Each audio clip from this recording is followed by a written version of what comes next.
What up, everybody? Alex Anthony and Little Zoe here, and today I wanted to talk about this new feature that just got added into Fortnite in the Fortnitemares update.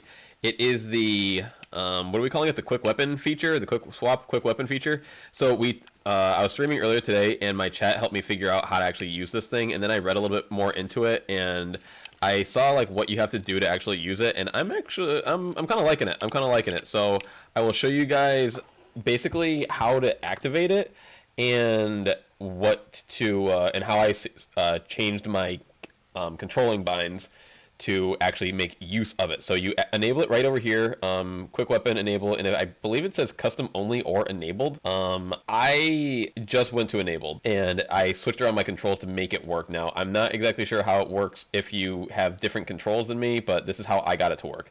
Then I also set my toggle behavior to item to slot number 2. You can do it to previously equipped item, or you can do it to slot number 2. Now here's basically how quick weapon works. Let me read this out because it's actually kind of in depth, and it was only after reading one quick caveat that I was actually able to make use of this myself. So this is very important.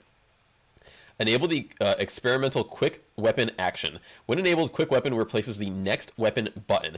Press quick weapon to equip your primary weapon. So it's basically you're going to always go to one weapon slot. Basically, for me, it's my item slot number 1. Press quick weapon to equip your primary weapon, so your item slot number 1. Press one of the face buttons while pressing quick weapon to switch to one of the other item slots. You can press quick weapon and a face button simultaneously to swap to that item instantly. That's the big part right there. You don't actually need to press and hold. You can just press two buttons at the exact same time, and I'm going to show you why this isn't as big of a deal as it may sound. Or hold the quick weapon button for as long as you like to get used to the face buttons to see how they match up with the items in your inventory. So let me basically show you now how I switched my controls around. This is my current controls. Before I did this, I had my RB was set to next item / pickaxe. So I would hold it for pickaxe, and it was next item. My LB was previous weapon, like most people who are playing on controller. And then I think that's all I really changed, right? Yep. So now I switched it to now next weapon is my LB, and I put toggle pickaxe as my RB. And I know it sounds a little weird, but let me just show you what I'm able to do. Apply and test. I didn't really change anything, so I'm just going to apply and test and show you like what I'm able to do now. So two things. One, if I clicked my LB / my next weapon, it's always going to just bring me. Doesn't matter where I am. Say I'm on my twin mag or whatever, say I'm on my slurp, it's going to always bring me back to my shotgun, which I love. Then my next time I click the LB, it's going to always bring me to my next weapon, which you see if you look in the bottom right hand on the where my inventory is, it's actually switching what LB does. LB is shotgun from this perspective, but as soon as I'm on my shotgun, LB actually switches to item slot number 2. So LB is controlling item slot 1 and 2 for me right now. That's huge, because say I want to do something like this. All I need to do now is just press one button. I don't need to worry about going back and forth between LB and RB, LB, RB, wondering like, okay, I'm on my shotgun, I switch to RB. I'm on my SMG, I switch to LB. And I know it's not that complicated, but I think that this option is actually pretty useful. And then it's just a quick little tap to get to my shockwaves. And then from shockwave, one little tap here, boom. So I've been liking it. I just played a few practice games with it, but this is basically how to get the most out of it. Now you can press it and hold it and have your screen, be up like this, but I don't find that to be necessary. I think it's just perfectly fine to memorize where it is. Like right now I have my assault rifle. I don't have to look. My assault rifle is in my Y, my B is my heal, and my A is shockwave. And it's just like it's pretty simple. I'm not really thinking about it. It took me about 5 minutes to learn how to do, and I think the best part that I like about it is that I can just switch back and forth between my guns like this. I don't have to really worry. Just one button click for my shotgun and my SMG. I've never been able to switch between my shotgun and my SMG this quickly before because it was always 2 clicks. Where I'm almost able to buffer perfectly now without worrying of like going over too far one space.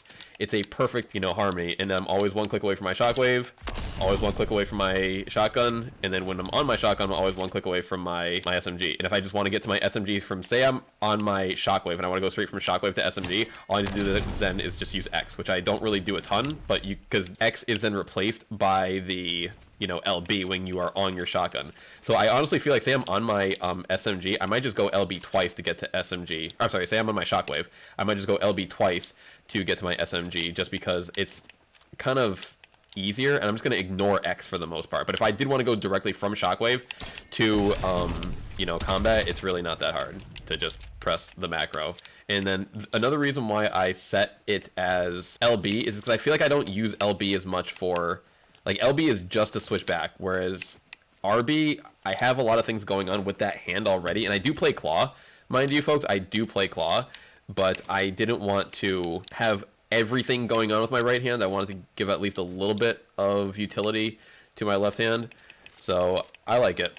The one thing I would say, like, here's like my warning, the one thing you have to be careful of is if you are going to switch back and forth, if you are on the ground, you have to make sure that you have jumped and then hit the switch button, because if you're going to just, say, press, say you're going to just shoot and jump, you could accidentally at one point hit LB and then A because you're trying to jump. If you don't time, like, you have to make sure that you're not jumping at the same time that you're hitting LB, because then that would be this, you know, that would switch to that. So it's just, I feel like, going to be pretty easy to get used to. And of course, it's just day one with it.